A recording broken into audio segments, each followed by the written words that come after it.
नमस्कार दोस्तों, scary story in Hindi में आप सबका स्वागत है। आज की कहानियों की तरफ बढ़ने से पहले आप सब चैनल को सब्सक्राइब करिए और हो सके तो ज़्यादा से ज़्यादा शेयर करिए। और अगर कहानी अच्छी लगती है तो प्लीज़ कमेंट ज़रूर करिएगा, क्योंकि इससे हमें पता चलता है आप लोगों को कैसी कहानी पसंद है। तो आप लोग सजेस्ट कर सकते हैं कि मैं कैसी कहानी सुनाऊं। और आपके पास भी अगर कोई कहानी है तो इंस्टा का लिंक डिस्क्रिप्शन में है, आप जा कर के वहाँ पर अपनी कहानियाँ भेज सकते हैं। तो हो सकता है अगली कहानी मैं आपकी सुनाऊं। तो अगर आपको कहानी अच्छी लगती है तो हमारे साथ बने रहिए और सपोर्ट करिए। आपके सपोर्ट से ही बहुत कुछ होगा। तो कहानी की तरफ बढ़ते हैं देर न करते हुए। आज की कहानी अशोक जी ने भेजी है, जो कि बहुत ही ज़्यादा खौफनाक है। अशोक जी बताते हैं कि वो अपने गांव में रहते हैं। उनके मम्मी पापा हैं और उनकी एक छोटी बहन है। छोटी बहन भी 15-16 साल की है और अशोक जी की उम्र भी अभी 20-22 साल है। तो वहीं पर वो लोग रहते हैं और खेती किसानी करके ही अपना जीवन यापन करते हैं। और उनका गांव कोई ज़्यादा बड़ा नहीं है, छोटा गांव है। उसमें मुश्किल से 15 घर होंगे, लेकिन खुश हैं वो लोग। लेकिन कुछ दिनों से लोगों का कहना है कि गांव में जो एक तालाब है उस पर जब जानवर पानी पीने जाते हैं तो पता नहीं क्यों वहाँ के पानी की वजह से या पता नहीं किस वजह से जानवर बीमार हो रहे हैं और अचानक से 1-2 दिन के अंदर उनकी मृत्यु हो रही है। ये एक चिंता का विषय था, जिस वजह से पूरा गांव परेशान था।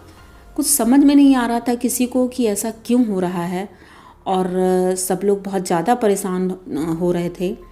और जानवर जब वहाँ जाते थे तो पता नहीं क्यों उस तालाब के किनारे जाते ही वो चिल्लाने लगते थे। जैसे बकरियाँ हैं, गाय हैं, भैंस हैं, तो ये सब वहाँ तालाब के किनारे जाते ही चिल्लाने लगते थे। मजबूरन जो जानवर पानी पी लेता था तो उसके साथ ये सब होता था। ये बात अशोक को पहले नहीं पता थी। उनके पिताजी ज़्यादा बताते नहीं थे, क्योंकि वो तालाब गांव से थोड़ा दूरी पर था।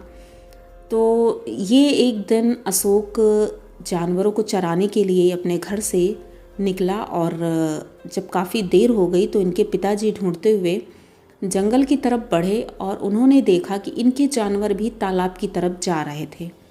इनके पिताजी बहुत तेज़ी से चिल्लाते हैं, अशोक को बुलाते हैं और बोलते हैं कि बेटा देखो जानवर किधर जा रहे हैं, उसे उन तालाब की तरफ मत जाने देना, क्योंकि उधर ठीक नहीं है। तो अशोक को कुछ समझ में नहीं आता है और वो बोलता है पापा क्या हुआ, क्यों नहीं जा सकते वहाँ। तो वो बोलते हैं बाद में बात करेंगे, पहले जानवरों को लेके आओ वहाँ से। तो ये अपनी गायों को उधर से लेकर आते हैं और साथ में घर आते हैं। तब तक शाम हो चुकी थी और जानवरों को खूंटे पर बांध करके बैठ जाते हैं। रात में खाने का समय था। खाते खाते उनके पिताजी से अशोक पूछते हैं कि पापा ऐसा क्या है जो आपने रोक दिया आज। मैंने उस वक्त कुछ नहीं पूछा, लेकिन बताइए आखिर क्या बात है। तो उनके पिताजी बताते हैं कि उनके गांव में एक किसान था जिसकी पत्नी बहुत परेशान रहती थी, क्योंकि उनके पास खेती नहीं थी। वो दूसरों के खेतों में काम करते थे, उनके पति जो थे। और आर्थिक तंगी की वजह से उन दोनों लोगों ने सुसाइड कर लिया था उस तालाब में कूद करके। वो तालाब बहुत गहरा है और उसी में कूद करके उन दोनों ने अपनी जान दे दी थी। तब से वो तालाब हॉन्टेड माना जाता है और वहाँ पर कोई नहीं जाता है। और पता नहीं क्यों जानवर जब उधर जाते हैं और कुछ ऐसा होता है तो एक लोगों का ये मानना है कि शायद उसी वजह से जानवरों के साथ ऐसा हो रहा है। लेकिन इसकी पूरी जानकारी नहीं है कि उसी वजह से जानवरों के साथ ऐसा हो रहा है, क्योंकि वो तो उसमें कूद के मरे थे। लेकिन फिर भी लोग यही मानते हैं कि शायद उन्हीं की वजह से हो रहा है। तो ये बोलते हैं पिताजी हमें पता करना चाहिए आखिर ये हमारे जानवरों के साथ क्यों हो रहा है, क्लियर होना चाहिए ये बात। तो इनके पिताजी बोलते हैं ठीक है, कल एक गुरुजी हैं उनके पास चलते हैं और वहाँ जाकर पूछेंगे, क्योंकि अक्सर हमें उस जंगल में जाना ही पड़ता है, तो एक बार पूछ लेते हैं। तो ये उस दिन गुरुजी के पास जाने वाले थे। पता चलता है कि गुरुजी गांव से बाहर गए हैं, वो 2 दिन बाद आएंगे। तो वो वापस आ जाते हैं और सोचते हैं कि 2 दिन बाद ही पूछ लेंगे, उधर नहीं जाएंगे तब तक। दूसरे ही दिन गांव की कुछ लड़कियां खेत की तरफ जा रही थीं जंगल में। तो उनकी बहन जो छोटी थी वो भी अपनी सहेलियों के साथ निकल जाती है खेतों की तरफ, और खेतों की तरफ जाते जाते वो उस तालाब के किनारे पहुंच जाती हैं। उनकी 2 सहेलियां और थी उसके साथ। उनकी बहन का नाम था प्रिया।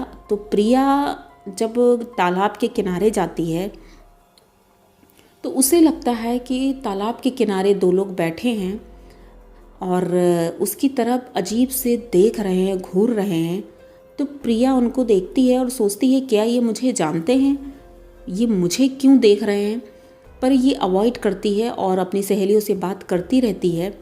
थोड़ी देर बाद वो जो औरत वहाँ बैठी रहती है वो हाथ के इशारे से प्रिया को अपनी तरफ बुलाती है। तो प्रिया भी अभी कुछ जानती नहीं थी, उसने सोचा शायद गांव का ही कोई होगा जो कि मुझे बुला रहा है, तो मुझे जाना चाहिए वहाँ पर, शायद कोई मदद मांग रही हो। तो प्रिया अपनी सहेलियों से बोलती है कि तुम लोग यहाँ बैठो, मैं अभी आती हूँ। ये अपनी सहेलियों को कुछ नहीं बताती है और उधर की तरफ, तालाब की तरफ चल देती है। तो इनमें से एक सहेली बोलती है प्रिया कहाँ जा रही हो तुम? तो प्रिया बोलती है अरे 2 मिनट रुको, मैं अभी आती हूँ। तो ये जाती है उधर तालाब के पास और वहाँ जा कर के जब वो औरत और उस आदमी को देखती है तो पहले तो उसे थोड़ा आश्चर्य होता है, क्योंकि वो कुछ अजीब से दिख रहे थे। उसके चेहरा, उसके हाथ पैर, उसके जैसे लग रहा था चमड़ी निकली हुई है और बहुत भयानक दिख रहा था।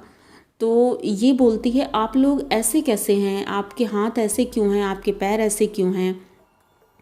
तो वो लोग कुछ नहीं बोलते हैं और चुपचाप बैठे रहते हैं और बोलते हैं कि तुम हमारे साथ बैठोगी? तो वो बोलती है कि बात क्या है, आपको मुझसे कोई काम है? तो बोलती नहीं, कोई ख़ास काम नहीं है, तुम हमारे साथ बैठोगी? तो वो बोलती हाँ ठीक है, मैं तुमसे बात करूँगी। तो वो दोनों वहीं बैठे रहते हैं तालाब के किनारे, उनके बगल में ये भी बैठ जाती है और बैठे बैठे वहीं तालाब की तरफ देखती रहती है। तभी उसको लगता है जैसे कि कोई उनको पीछे से कुछ हिलाने की कोशिश करता है। अचानक से प्रिया जब पीछे देखती है तो देखती है वो दोनों उधर गायब हो चुके थे। अब इसको एकदम से अजीब लगता है, क्योंकि वो जस्ट बगल में ही बैठी थी और बातें कर ही रही थी। तभी अचानक वो लोग कहाँ चले गए, क्योंकि जाने के लिए भी टाइम चाहिए होता है। कोई तुरंत अगर गया है तो दिखेगा भी इधर उधर। तो वो देखती है तो वो आसपास कहीं नहीं होते हैं। वो थोड़ा डर जाती है। उसके बाद वो वहाँ से उठती है और उठ के चलने लगती है। तभी उसका पैर स्लिप कर जाता है वहीं पर तालाब में और वो तालाब के अंदर चली जाती है। चिल्लाती है, वहाँ से उसकी सहेलियाँ सुनती हैं। वो दौड़ के तालाब की तरफ जाती हैं। वो हेल्प मांगती है लेकिन उनकी सहेलियाँ उसकी कोई मदद नहीं कर पाती हैं। ऐसा लग रहा था जैसे प्रिया का कोई पैर पकड़ के खींच रहा है और वो चिल्लाती है कि मुझे बचा लो, कोई मेरा पैर पकड़ के खींच रहा है। लेकिन उसकी सहेलियों को कुछ पता नहीं चलता है। वो भी परेशान होती हैं कि कैसे मदद करें, लेकिन मदद नहीं कर पाती हैं और प्रिया उसी तालाब में डूब जाती है। अब इनकी सहेलियाँ ये देख के एकदम दंग होती हैं, बहुत चिल्लाती हैं, रोती हैं और दौड़ के गांव की तरफ जाती हैं। गांव के लोग आते हैं, उसको ढूंढने की कोशिश करते हैं, लेकिन तालाब में वो नहीं मिलती है। अब इनके अशोक और उनके पिताजी ये लोग बहुत परेशान होते हैं कि आखिर जो नहीं होना चाहिए था वो हो गया है, हमें अब तो ज़रूर कुछ ना कुछ करना चाहिए। वो लोग तो वैसे ही इतना ज़्यादा दुखी थे, लेकिन उनके पिताजी सोचते हैं कि अब तो गुरुजी ही कुछ कर सकते हैं। तो गुरुजी के आने का इंतज़ार करते हैं, उनसे पूछते हैं। तो गुरुजी जब आते हैं तालाब के किनारे तो वो बताते हैं कि वही दोनों की आत्माएं हैं जो कि पूरे गांव का नुकसान कर रही हैं और वही आपकी बेटी को भी ले गई है तालाब के अंदर। और इन दोनों को निकालने के लिए इनकी बॉडी को ढूंढना होगा इसमें, और उसकी जब तक हम लोग वो क्रियाकर्म नहीं करेंगे तब तक वो तरेंगे नहीं और इसी तरह पूरे गांव वाले परेशान होते रहेंगे। इतना सब होता है तो ये लोग कोशिश करते हैं कि भाई उसकी बॉडी को ढूंढा जाए, लेकिन वो बॉडी नहीं मिलती है। वो लोग बहुत परेशान होते हैं। अंत में अशोक और उसके पापा घर आते हैं जब, वो लोग बहुत दुखी होते हैं। भाई एक बेटी थी जो चली गई, तो खाना तो उस दिन बनता नहीं है। गांव वाले बहुत उनको सांत्वना देते हैं, बहुत सोचते हैं कि मदद करें किसी तरह, खाना वाना लेके आते हैं वो लोग, लेकिन खाना भी नहीं खाते हैं दुख की वजह से। रात में ये लोग सो ही रहे थे, तभी उनको उनके घर में कुछ हलचल सी महसूस होती है, जैसे लगता है उनके घर में कोई है।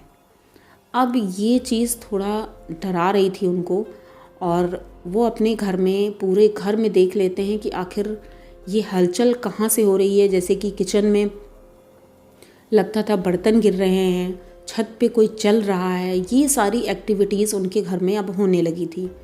अब ये क्यों हो रही थी किसी को कुछ समझ में नहीं आ रहा था, क्योंकि उनकी बेटी की अभी डेड बॉडी भी नहीं मिली थी। तो ये लोग उससे भी दुखी थे कि हम उसका क्रियाकर्म भी नहीं कर पाए हैं। पुलिस वालों को सूचना दी जाती है और उनकी बॉडी ढूंढी जाती है, लेकिन वो कहीं मिलती ही नहीं है। सब लोग बहुत परेशान होते हैं। इधर इनके घर में ये एक्टिविटीज़ धीरे धीरे बढ़ती जा रही थी। इनकी माँ की तबीयत अशोक की ख़राब हो गई बहुत ज़्यादा। वो चारपाई में ही लेटी रहती थी, ना कुछ बोल रही थी, ना कुछ सुन रही थी। डॉक्टरों को बुलाया जाता है। तभी एक रात जब उनकी माँ सो रही थी, तो उनको लगता है कि उनकी चारपाई के पास कोई खड़ा है। अब उनकी माँ को जब ये एहसास होता है, वो आंखें खोलती हैं, सामने देखती हैं तो उनकी बेटी खड़ी थी। और उनकी बेटी बोलती है कि माँ, आप परेशान मत हो, मैं ठीक हूँ। बस मुझे ये दुख है कि मैं आप सबसे मिल नहीं पाई, पर मेरी मृत्यु उन दोनों के कारण हुई है। मैं मरना नहीं चाहती थी, मैंने बहुत कोशिश की कि मैं बच जाऊं, लेकिन उन लोगों ने मुझे उस तालाब में खींच लिया है। और वो बताती है कि मेरी बॉडी किस जगह पे है। उसने जिस जगह बताया, तो दूसरे दिन जब उनकी माँ बताती हैं अपने पति को और अपने बेटे को, तो ये लोग जा कर के उसी जगह पे ढूंढना शुरू करते हैं। और सचमुच में प्रिया की बॉडी मिल जाती है। जब प्रिया की बॉडी मिलती है, सब लोग एक तरह से खुश भी होते हैं कि चलो मिल गई है, तो अब इसका हम क्रियाकर्म कर सकते हैं। तो उसका वो लोग क्रियाकर्म करते हैं, तो उनकी बेटी तर जाती है, उसको मुक्ति मिल जाती है। और उनके घर में जो एक्टिविटीज़ हो रही थी वो अब बंद हो जाती हैं। पर उस तालाब में जो वो उन दोनों की बॉडी थी वो नहीं मिलती है। तो गुरुजी पूरे तालाब को बांध देते हैं और सबसे बोल देते हैं कि कोई भी उस तालाब की तरफ नहीं जाएगा। उसको तार से घेर दिया जाता है और बोलते हैं आज के बाद उस तालाब की तरफ कोई भी मत जाना, क्योंकि ये साबित हो गया है और इधर जाना खतरे से कम नहीं है। तो उस तालाब को आज भी हॉन्टेड तालाब ही बोलते हैं और उधर कोई भी नहीं जाता है। लेकिन अशोक के साथ जो बीता वो उन्होंने हमारे साथ शेयर किया है। तो उन्होंने अपनी आप बीती जैसे बताई, हमने वैसे ही आपको बताई है। आई होप आपको कहानी अच्छी लगी होगी। अगर अच्छी लगी हो तो प्लीज़ चैनल को सब्सक्राइब करिए, हमारे साथ बने रहिए और अपने अच्छे अच्छे कमेंट ज़रूर करिएगा, जिससे हमें आगे की कहानी में और आपको पसंद आए ऐसी कोई कहानी हम आपको सुनाएं और आपको अच्छी लगे। तो चलते हैं अगली कहानी की तरफ। अगली कहानी निर्मला की है। निर्मला एक कंपनी में जॉब करती है और अपने 2 बच्चों को पालती है। अकेली रहती है क्योंकि उसके पति नहीं हैं। तो वो बहुत अकेला फील करती थी शुरू में, पर अब उसकी हैबिट हो गई थी, क्योंकि समाज तो बोलता ही रहता है। ये सोच करके वो किसी पे ध्यान नहीं देती, सिर्फ अपने बच्चों के लिए वो जी रही थी। अपनी खुद की कोई इच्छाएं नहीं थी। अब उनके बच्चे अभी छोटे ही थे, ज़्यादा बड़े नहीं थे। तो दोनों बच्चों की केयर करना और ऑफिस मेंटेन करना, ये सब उसके लिए बहुत मुश्किल हो रहा था। कंपनी में जो उसका स्थान था वो एक क्लर्क थी और इसलिए उसको काम भी बहुत पड़ता था। लेकिन अब कुछ भी हो, काम तो करना ही था, क्योंकि काम नहीं करेगी तो पैसे कहाँ से आएंगे। और ऐसा होता था कभी कभी ऑफिस से आने में लेट भी हो जाता था, जिस वजह से उसे बहुत परेशानी हो रही थी। तो उसने सोचा था कि कोई एक काम वाली रख लेंगे जो कि बच्चों की हेल्प भी करेगी और मुझे भी थोड़ा आराम मिल जाएगा, क्योंकि जल्दी घर पहुंचना मुश्किल होता है और पूरा दिन बच्चे घर में अकेले रहते हैं, ये भी ठीक नहीं है।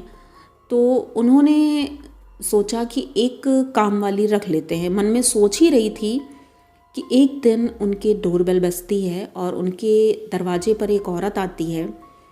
वो औरत बोलती है कि मुझे काम की ज़रूरत है, अगर आप अपने घर में रख लें तो मुझे भी 4 पैसे मिल जाएंगे और आपका भी काम हो जाएगा। तो वो पहले तो हाँ बोल देती, लेकिन फिर सोचती है कि इनको कैसे पता कि मुझे काम वाली की ज़रूरत है। ये थोड़ा आश्चर्य वाली बात थी, क्योंकि अभी तक निर्मला ने किसी से शेयर नहीं की थी ये बात, लेकिन फिर भी अब उसे ज़रूरत तो थी ही। तो उसने बोला ठीक है, पैसे डिस्कस होते हैं और पैसों की बातें हो जाती हैं, ये होता है अगले दिन से आप काम पर आइएगा। तो अब दूसरे दिन जब वो सुबह इंतज़ार कर रही होती है, निर्मला 9 बजे ऑफिस के लिए निकल जाती है, बच्चे स्कूल के लिए चले जाते हैं, उससे पहले 8 बजे वो काम वाली आ जाती है। तो उसको ये काम समझा देती हैं कि भाई काम अपना ये सब ये काम कर लेना, बच्चे 12 बजे स्कूल से आ जाएंगे, उनका नाश्ता, उनका खाना, उनका होमवर्क और घर की साफ़ सफाई सारा काम आपको करना है। और शाम को 5 बजे मेरी छुट्टी होती है, कभी कभी लेट हो जाता है, तो आप मैनेज कर लेना। तो वो बोलती है नहीं नहीं मैम साहब, आप ठीक है, आप जाइए, मैं सब देख लूँगी। पर उसके कुछ हाव भाव निर्मला को कुछ अजीब लग रहे थे। वो एक अजीब सी स्माइल करती रहती थी और निर्मला ये सारी चीज़ें देख नहीं पाती थी।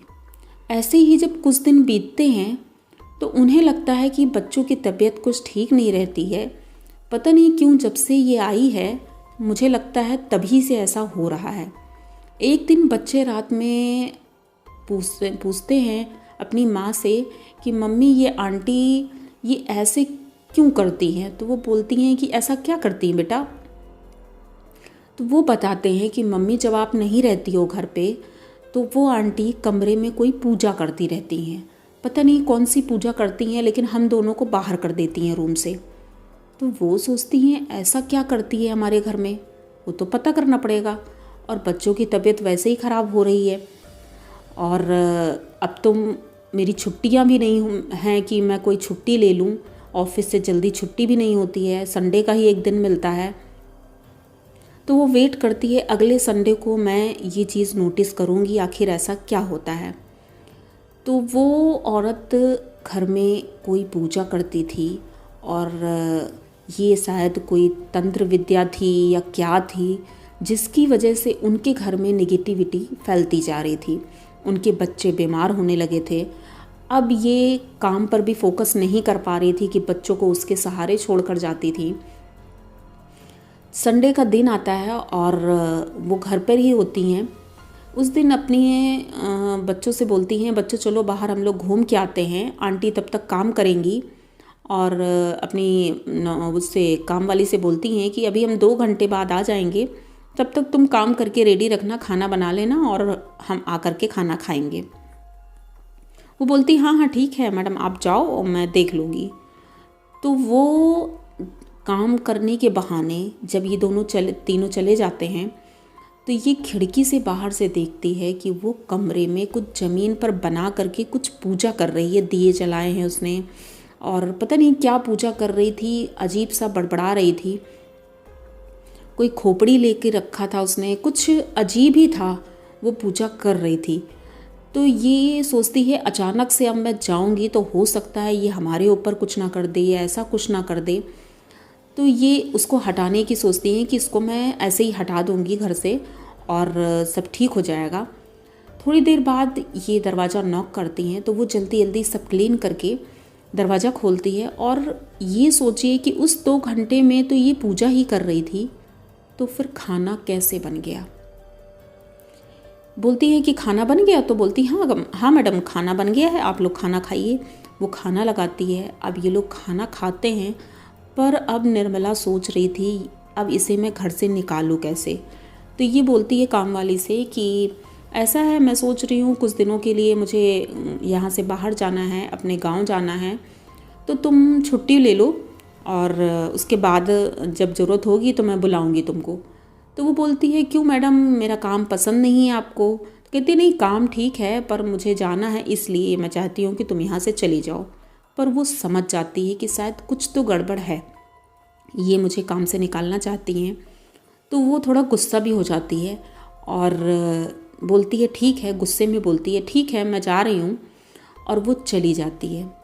तो ये सोचती हैं कि अब हमारे घर में सब ठीक है, कोई प्रॉब्लम नहीं है। और ये तीनों उस रात को जब सो रहे होते हैं तभी इनको लगता है कि कोई उनके घर में है, उन तीनों के अलावा कोई चौथा भी इनके घर में है। ये एहसास निर्मला को हो जाता है। तो पहले तो वो सोचती है शायद वो काम वाली ही हो सकता है, चोरी करने के इरादे से आई हो या कुछ ऐसा। तो वो उठ के चेक करने के लिए एक बार घर के चारों तरफ घूम के देखती है, पर वहाँ उसे कुछ भी नहीं दिखता है। वो थोड़ी देर देखने के बाद जब अपने रूम में आती है तो देखती है कि उसकी बेटी बेड पर नहीं है, सिर्फ बेटा सो रहा होता है। बेटी छोटी थी, वो बेड पर नहीं थी। ये देख करके तो निर्मला एकदम चौंक जाती है। पूरे घर में ढूंढती है, उन्हें अपनी बेटी कहीं नहीं मिलती है। अब वो ढूंढते हुए जब जी अपनी सीढ़ियों की तरफ आती है तो देखती है कि सीढ़ियों के ऊपर वो खड़ी है और वहीं पर उसके बाल इतने भयानक लग रहे हैं, आगे उसने कर रखे हैं, बल्कि अभी छोटी है लेकिन हाँ बाल उसके बड़े थे, उसके बाल खुले हुए हैं और वो अजीब सी स्माइल से हंस रही है और स्माइल कर रही है। ये निर्मला देख करके एकदम से डर जाती है और दौड़ कर जाती है, अपनी बेटी को गोद में उठाती है, बोलती है बेटा क्या कर रही हो तुम, चलो अपने रूम में चलो। वो कुछ बोलती नहीं है और जा करके अपने बेड में बैठ जाती है।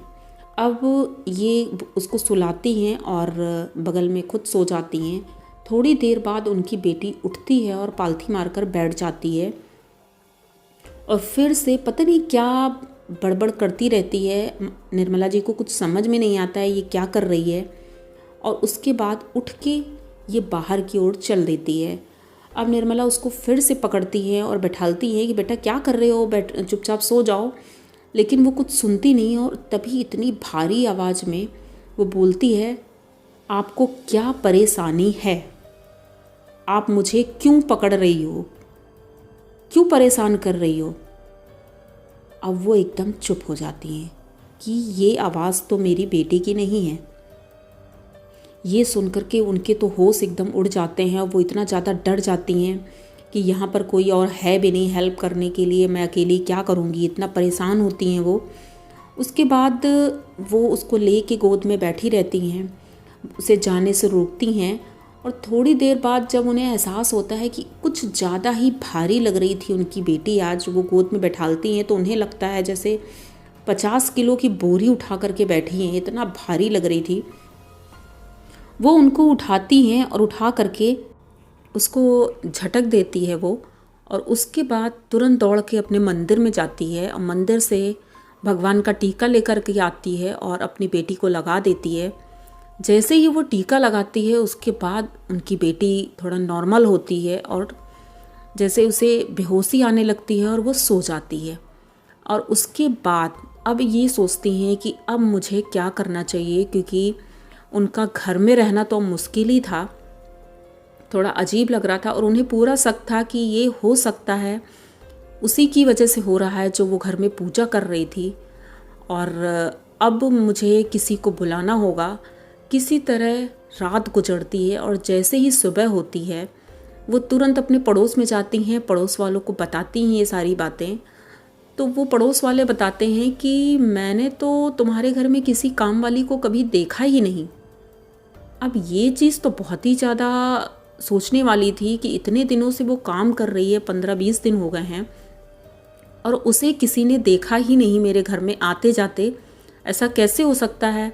और मैं उससे रोज़ बात करती थी, खाना खाती थी, उसके साथ रहती थी, उसके बारे में ये पता करने की कोशिश करती हैं, लेकिन उसके बारे में कुछ भी पता नहीं चलता है। जो एड्रेस उसने लिखाया था उस एड्रेस पर जाती हैं तो पता चलता है वहाँ पर इस नाम की कोई औरत रहती ही नहीं थी।